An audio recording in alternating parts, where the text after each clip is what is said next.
right. So we are back for quarter two information, and quarter two for Fusion year two means the summarization strategy is getting introduced. So today we're going to talk about everything you're going to need to know in order to implement the summarization strategy effectively. Couple things to note: you will need your summarization strategy manual. It has a yellow cover, as well as the Summarization Strategy Practice Passages book. That's optional, but most of you have at least one copy of that. And that's all you need because those are not consumable. Those are things you make copies of. So we are moving on. All right. Remember, this is our baby bird, mama bird, baby bird. But year one, we're the baby bird in the nest. Mama bird is pretty much protecting us. And now we're moving into year two, where we're trying to be more independent. And so we need to focus on building that independence. So in quarter one, there are lots of things that we were incorporating. We were incorporating the vocabulary routine, just overall routines and procedures, thinking, reading, visualizing, and verbalizing. We were doing some assessments, and we were going to be using that data. We've got warm-ups and wrap-ups, and we were building that community of learners. And I've seen some really good incorporation of a lot of these things. And I just want to touch on a few things that probably need a little tweaking and a few reminders based on coming off a year where we were in distance learning and we had to adjust to doing things a little bit differently, especially probably thinking reading. So I just want you to, as we're going through, I want you to think about your class right now and what's been a priority so far, what's been a surprise, and what's been a question that's been nagging you so far this year. And feel free to include that in an email to me at any time, all right? But we're going to talk about some of the components of the general class first, like thinking reading. Remember, for thinking reading, this is something that we must plan for daily. This is not a wing it and go. This is, we need to be doing this. We need to be planful about this. It's also not simply reading aloud. It is modeling our metacognitive work that's happening and encouraging and getting the students to model theirs. Remember, this is year two and we're building that independent learner, strategic reader. They are taking on much more ownership of the thinking that is happening. This is not a time for us asking comprehension questions. We should not be hearing, so why do you think that blah, blah, blah? We shouldn't be hearing that. We shouldn't be hearing, so what do you remember about? Or things like that. It should be more commenting, and our students should be commenting more. Remember, an easy way to start having that happen at the beginning of the year, or encouraging more and more of that as we get back into the swing of how we do things on a regular basis, is to take those thinking reading visuals or those thinking reading sentence strips and cut them apart and pass them out. And maybe each student has to respond to one during the thinking reading time. So that's a way that we can encourage more student voice during that time and more student commenting rather than responding to comprehension questions. That is not the function of thinking reading, all right? And this does demonstrate that. We've gone from the teacher explicitly demonstrating what expert readers and strategic readers do to now we're scaffolding that. And that middle section is where we're at. We're scaffolding and guiding students. And by the end of this year, it needs to be the students are leading this. The students are doing all of the heavy lifting, because in reality, this is the last of the structured reading intervention that our students will get. So it's important that we understand the urgency that we have with our students. All right. Now, when we're talking about proficient readers, there are some thinking skills that go along with that. When they're doing their proficient readers can retell or synthesize things and thinking during their reading. All right. They can extend their thinking beyond the text. They use fix-up strategies to repair comprehension when meaning breaks down, and they determine what's important within the text and push out the external, the extra stuff that isn't necessary to understanding. And all of these skills are found in our thinking reading time, in our prediction strategy from year one, and in our summarization strategy that we're going to be getting into. And so these are the things that we need to focus on and really call attention to with our students. Right? Shifting gears. Vocabulary. This actually is one of the things where I saw a lot of similarities. There wasn't a lot of drop-off. I think this was probably easier to do during distance learning than maybe the thinking reading was. But I want you to think about this. How are you supporting the transition to more independence? We're never assigning this as homework. Let me say that one more time. We're never assigning this as homework. This is never to be done fully independently in learning the words. We're going to generalize in another situation, right? When they're encountering words within strategy or words within classes, they're going to be doing that independently. But we are really focused on how are we pushing them to identify or recognize the pieces, so that they can generalize outside of our class. But we're still doing that with a little bit of guidance. We want to make sure that they're learning and practicing the right way. And again, how are you making connections, or are they making connections to words they see outside the activities, outside the class period? Remember again that this is something that must be planned. Remember to use the key that's found in the Schoology group in the vocabulary folder. There's a key that gives you all of the answers to prefix, root, and suffix so that you'll know if they're on the right track. So you'll know that oh yeah, they didn't miss it. Yep, they're seeing it.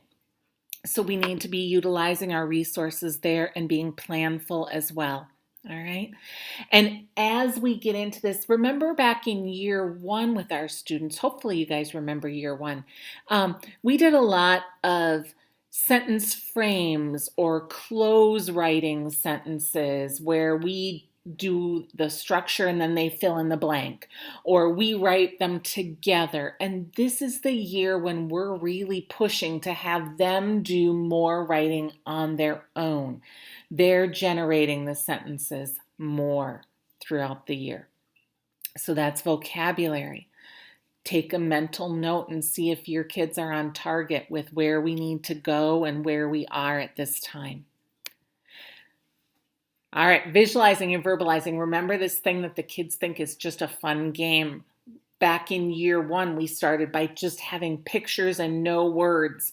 And then we went to a single word, a single noun. And then we went to a noun phrase with maybe some more descriptors. Maybe even they got to phrases or sentences. But this is where we should be now, at least. And remember, we're using our visual cues to help us. Again, you can make this into a game. You can do this. You don't have to do this with something separate. You could take a particularly descriptive or important sentence from in your book or passage from in your book for thinking reading, and you could apply the visualizing and verbalizing strategy to that setting, to that passage. It doesn't have to be standalone because they've got the basics.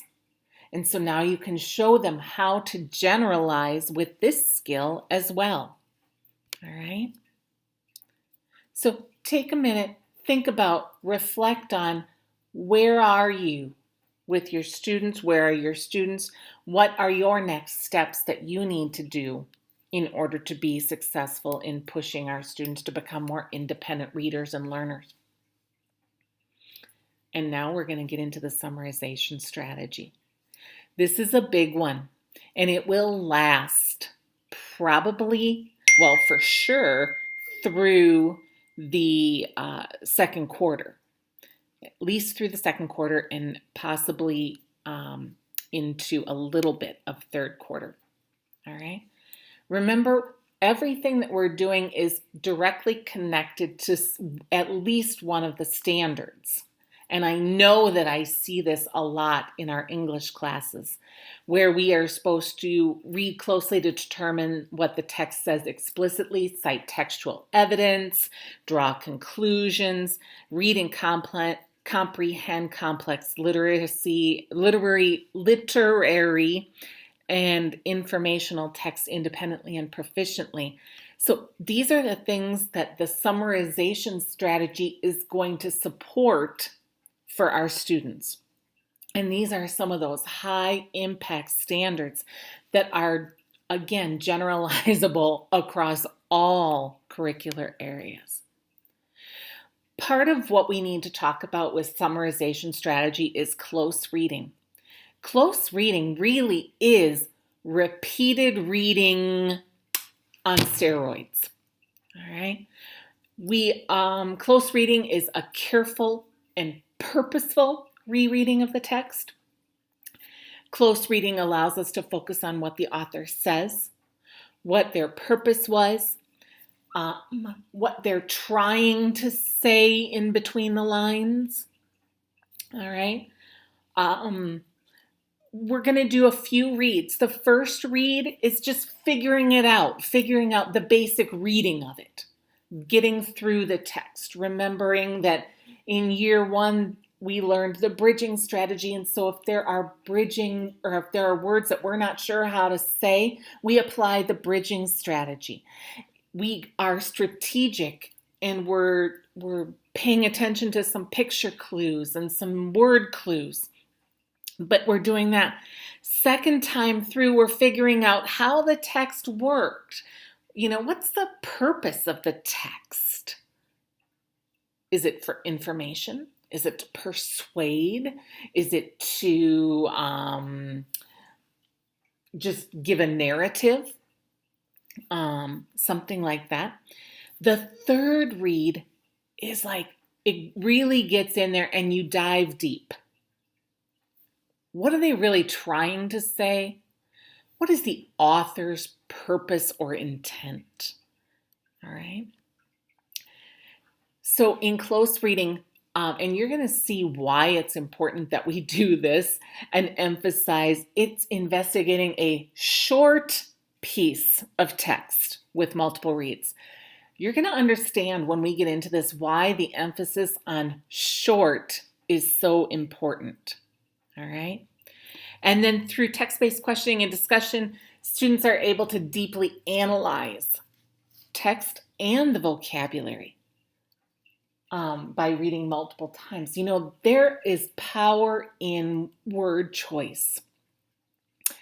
And part of close reading helps us understand the impact of that word choice in how something is portrayed in text. And so that's what we're also going to learn. So it's not just your basic, here I'm going to learn this strategy and it's going to help me understand. But it's also, I'm going to really be able to dig in and get to the heart of this text.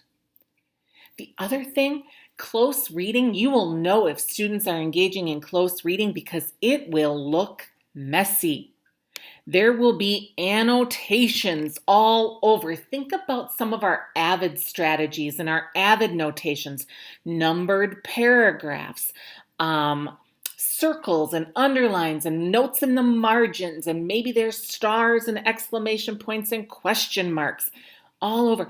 Annotating the text is super important.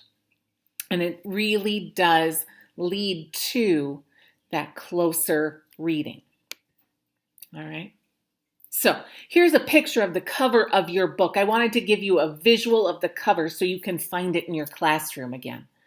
But the summarization helps students by scanning for meaning clues, activating prior knowledge, generating questions, and summarizing. And boy, don't some of those sound familiar? I think maybe they do. But there are 3 steps of the summarization strategy. We're going to preview the selection. That means scan the selection for clues. And if you remember back to year 1 and the prediction strategy, the mnemonic for this prediction strategy is clue. Just saying, it might not be a coincidence. Think about what you already know and identify some questions to answer. That's before you're reading. Then, when we're reading, we're going to paraphrase each paragraph. We're going to read a paragraph. We're going to mark what the paragraph is mostly about. We're going to mark 2 important ideas in the paragraph, and we're going to paraphrase the main idea in 2 details, and then it's just going to repeat for each paragraph. This is where the heart of the strategy comes into play, and this is the part that really makes it important that we're choosing short passages to practice with. All right. This is also something where what we have designed for middle school really builds up to this moment. So in the middle school reading programs, students have learned main idea and detail strategies, where they learn how to identify the topic and the details that create the main idea. So they're aware of those things. They might just need some reminders. In addition, in the middle school level, we've taught the paraphrasing strategy. Again, they're probably going to need a few reminders about what it means to paraphrase, but they have done much of that work with paraphrasing. So know that this is a huge chunk, and this is where you're going to probably spend a majority of your time with summarization strategy. But know that that they've had some prior experience with those skills. The last step of the summarization strategy is summarize the selection, where we think about each paragraph and tell what it was mostly about, and then state what you learned. So it looks like that, or it could look like this if you need a visual for your students. All right. And again, just looking like this section really looks like the prediction strategy and clues. Paraphrasing is key, and if we want to just call it back and reinforce it, we can incorporate that through warm-ups, through thinking, reading, through vocabulary and our synonyms area on vocabulary. But you could also do an easy buy-in where they take some song lyrics and paraphrase them. Put them in their own words. All right? It'd be a way to get them to buy into some of the paraphrasing practice. So let's see this in action. We have a short passage here. The title is Schools Go Local for Better Food. And I see that I have my title right up at the top. And I see schools here. In addition, if I'm skimming and scanning, I see schools here, farms, farmers. I see my source. I see my visual. So if I'm thinking about what I'm doing here, I am checking for the title, the author, the picture clues, the reading clues, those bold-faced words or underlined. I'm looking for pictures. I'm looking for my source. All right. I can see that I see vegetables here, and it looks like they're out at an outdoor market. So I'm linking to my prior knowledge, and I'm wondering if this is maybe in the South or the Southwest, because I know that we don't have outdoor markets year-round in Minnesota. that have fresh vegetables like that. So I wonder maybe if schools are going local for better food, if this is just mainly an initiative in the south, in the southern half of the country. Um, so now I'm going to read because I've done my preview. I've done my steps of clues. I've generated some questions, and now I'm going to begin reading. So I see that this first paragraph is here. All right, and I'm not going to bore you by reading this out loud to you. But then what I need to do in my summarization strategy is I need to read a paragraph and mark what the paragraph is mostly about, mark 2 important ideas in the paragraph, and paraphrase the main idea. So I see that I have these words circled, and as I read it, it looks like that first sentence, lots of times where we find our topic sentence in some early readings, that is what it's mostly about. Many schools are trying to promote healthful eating and better nutrition. And then these underlined sentences tell me more about that. All right, they tell me more about that. And so I'm looking at that, I'm thinking about it, I'm putting it in my own words. So the main idea of the paragraph is that schools are trying to promote healthier food and nutrition for their students. Okay? It's my words or shifting the words around a little bit. An important detail here is that schools are working with local farms to get healthy food, and that schools are now giving students an opportunity to learn about farming and healthy eating. So that's the first paragraph. Then I would do the second thing, the second one for the second paragraph, and that's coming up here. So here's a continuation. I would follow that same procedure.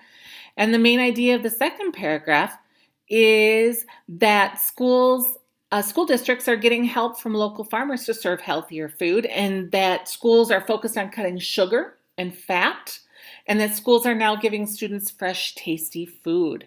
I think I saw a show about that too on the Food Network.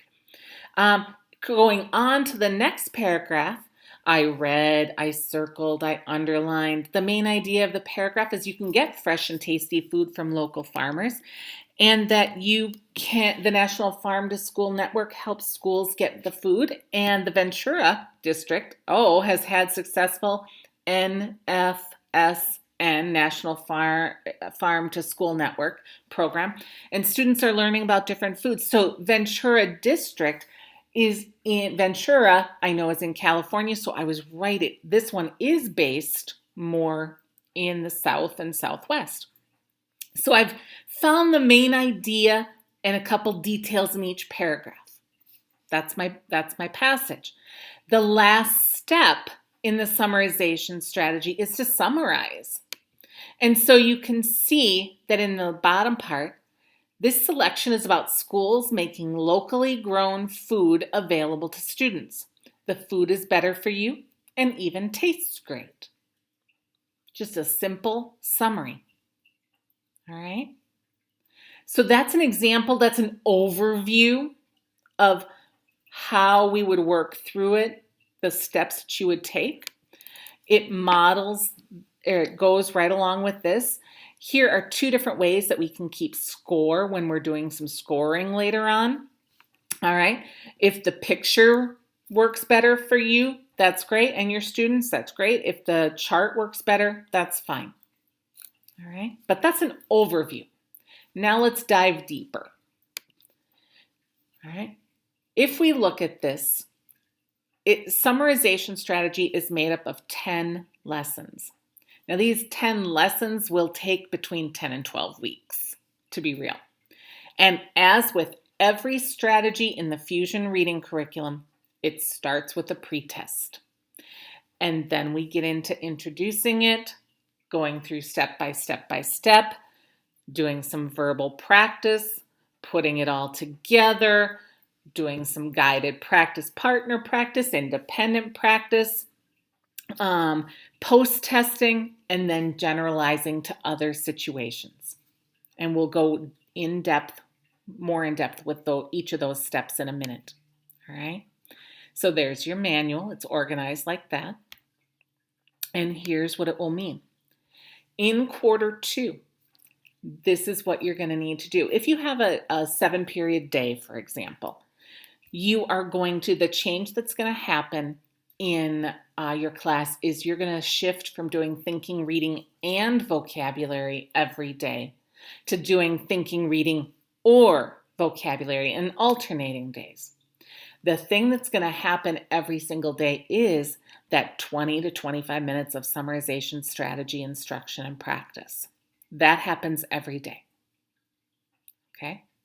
If you have a block schedule, like at Humboldt, Washington, Open, places like that, you're having class every other day, most likely, but your classes are longer, so nothing will change. You'll keep doing thinking, reading, vocabulary, and now you're going to have 25 minutes of summarization strategy and practice every day. Everything happens every day. All right. So, lesson 1 and lesson 9, pre and post. Remember, there are 2 forms of the pre-test and post-test. Form A is for estimated reading levels of 4th grade and lower, and as pre-test B is estimated reading levels of 5th grade and above. In your manual, you can turn to page 1, and it will give you instructions on what you need to do. The test forms are in the summarization folder that's found in the Schoology group for SPPS, OSS, Special Education Resources, that place that we referenced numerous times this fall. And the procedures for this are on pages 5 through 9. Answer keys are on 10 through 19. So we're going to administer the test. We're going to give the test. Now, one thing I want to pay attention to, and this is over years of doing this, the summarization pre-test and post-test can take forever to give. And so we've decided that maybe you do half of it for the pre-test and half of it for the post-test. Does that make sense? So you're going to do the practice example together, and then you're going to have them do passage 1 and passage 2, or 1 and 3 for the pre-test. And then for the post-test, you're going to do the practice example just to remind them, and the number 2 and number 4, or number 3 and number 4, however you choose to divide it up. All right? But you're going to answer 4 questions about 4 short passages. Just like with the prediction strategy, there are some that you do prior to reading and some that you do while you're reading and after reading. All right. So in your manual are the answer keys. Pay attention to those, as well as the directions. For scoring, in question A has everything to do with clue words. Okay, and there in the scoring guide, it gives you primary words and secondary words. So please do use that scoring guide. Question B is all about activating prior knowledge and using prior knowledge. Question C gets at, can you identify the main idea? And D, can you effectively create a summary statement? Now, just like with prediction strategy and some of our other strategies, you can do some scoring analysis with this. All right. You could break it down question by question and use this information to guide and drive your instruction. If everybody's really good at previewing the selection and using their clues, right, then don't spend as much time on that.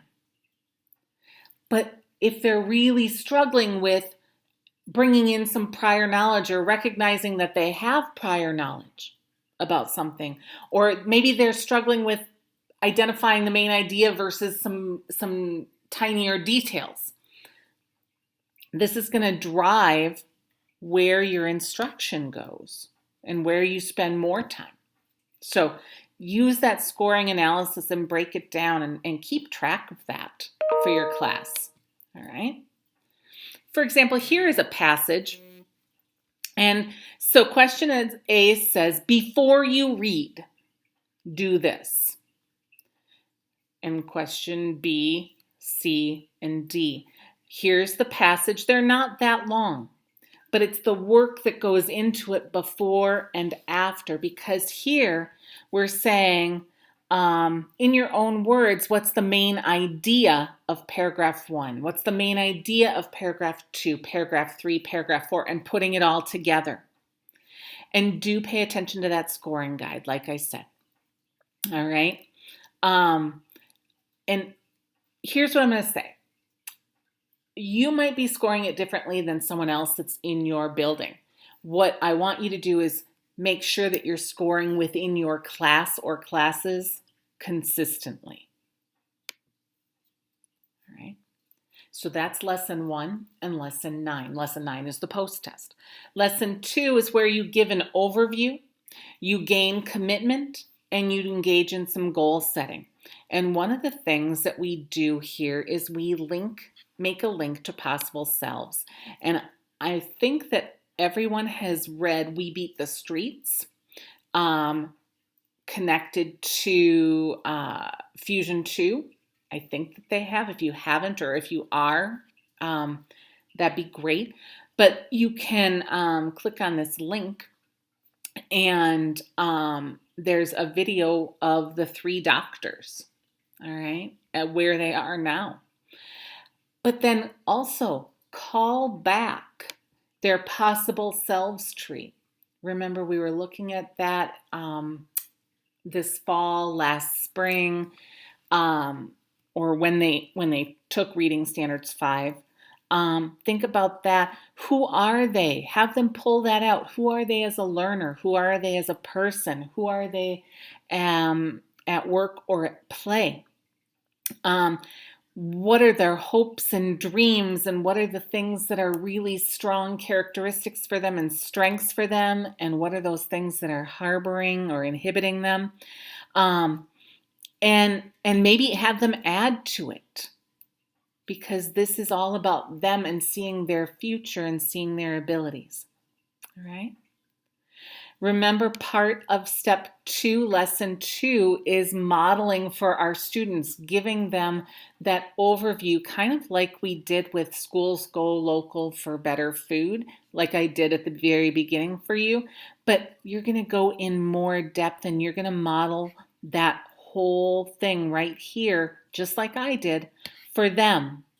Okay, and you'll have the steps up, and you'll have the paper up, and you can mark it up on your screen, but walk through and model for them so that they can see the big picture of what we're doing and why it's important, why it's going to help them. All right. Lessons 3 through 5 go in depth on what to do for each step of the strategy, but you should be seeing by now that the process is the same. In every strategy, we describe what we want and give them the strategy outline. We model the step. That's the I do, the teacher does. We practice the step. Guided practice is we do, where the class is participating with you. They're telling you what to do, and you're questioning or providing some prompts for them. Then they get into partner practice and individual practice, which is you do, the student does, where it's more, how well do you know this? All right. So lesson 3, day 1, starts on page 35, and we're describing what preview the selection looks like. And they can have them do the note taking.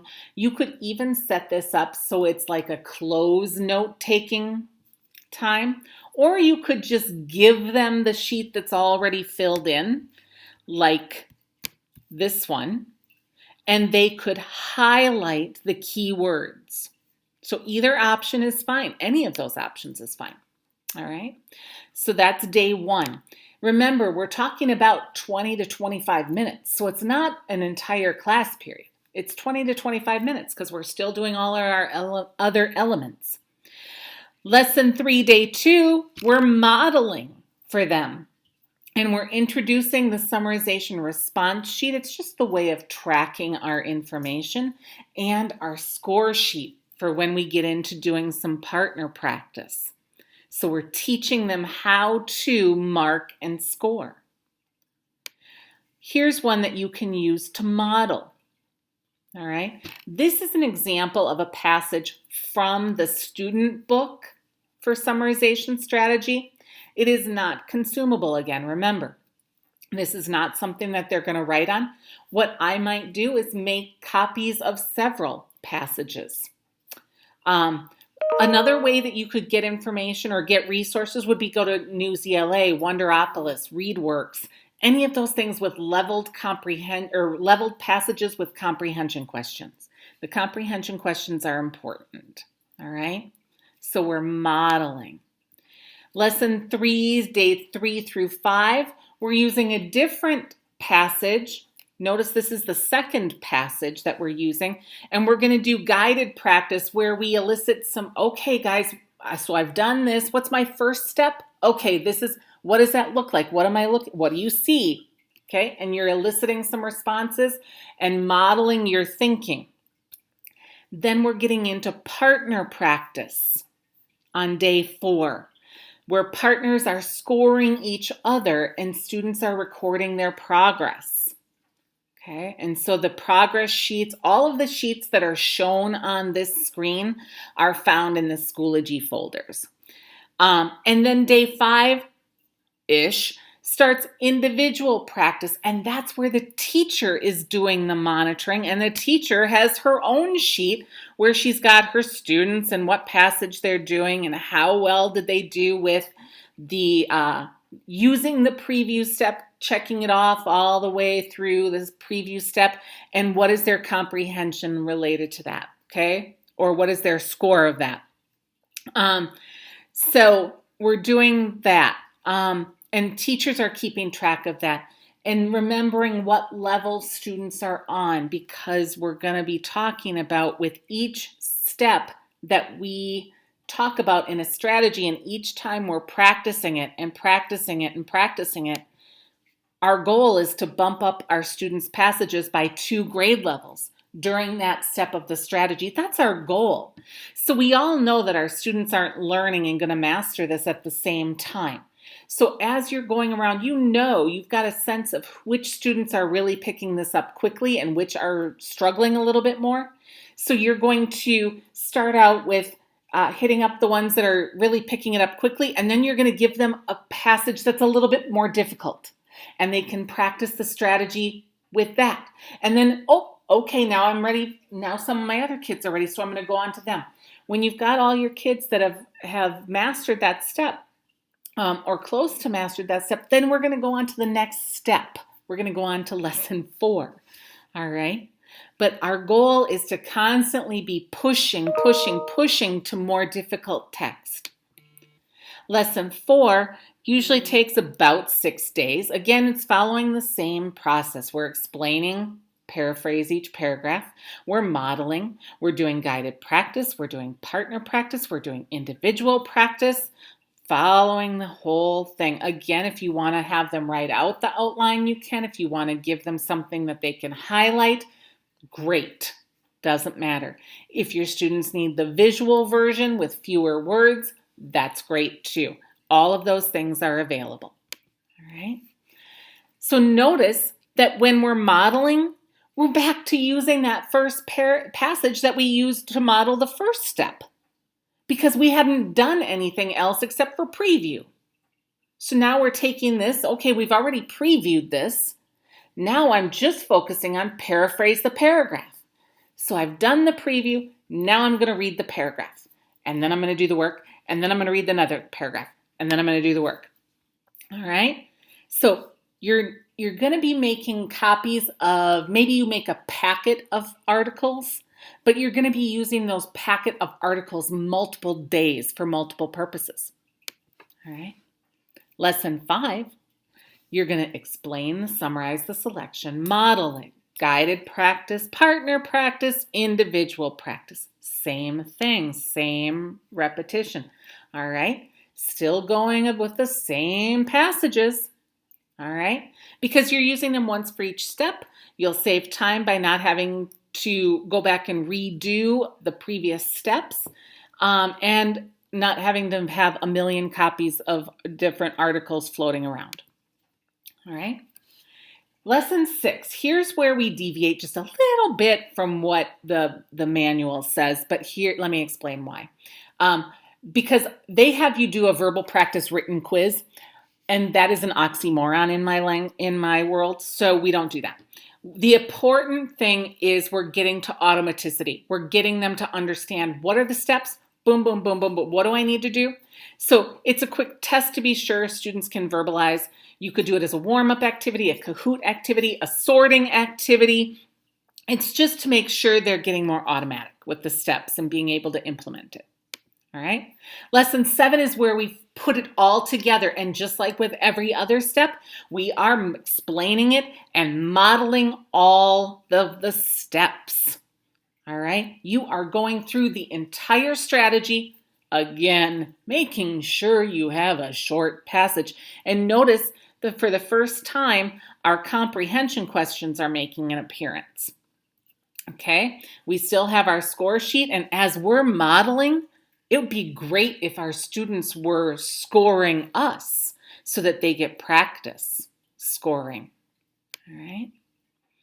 And then we're applying, and the students are getting into it and doing more of the partner practice and the independent practice. And we're just going around and asking some probing questions, some prompting questions. We're monitoring how they're doing in their application of the strategy. All right. Lesson 8 is more student practice, partner and individual. We have lots of things that we need to juggle, but we've got different passages. We've got the scoring response and the response sheet. We're graphing our responses. We're graphing our performance. That means the students are graphing not only what is their use of strategy proficiency, but how is their comprehension. So that's where those comprehension question comes in, because now they're going to be not only graphing their effectiveness with the strategy use, but they're also going to be graphing the proficiency level of their understanding, their comprehension level. All right, so they're graphing that, and guess what teachers are doing? Teachers, when you go around and you're doing individual practice and you're looking at students and saying, oh, are they mastering this? Do they understand? Let's see where they are in terms of performance.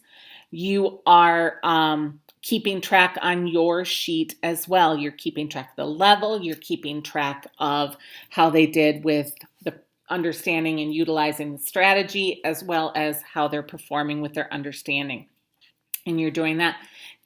As with everything, if they are demonstrating mastery at the level you gave them, the next thing you do is bump it up in difficulty and rigor. Remember, we're skipping from lesson 8 to lesson 10 because lesson 9 is our post-assessment.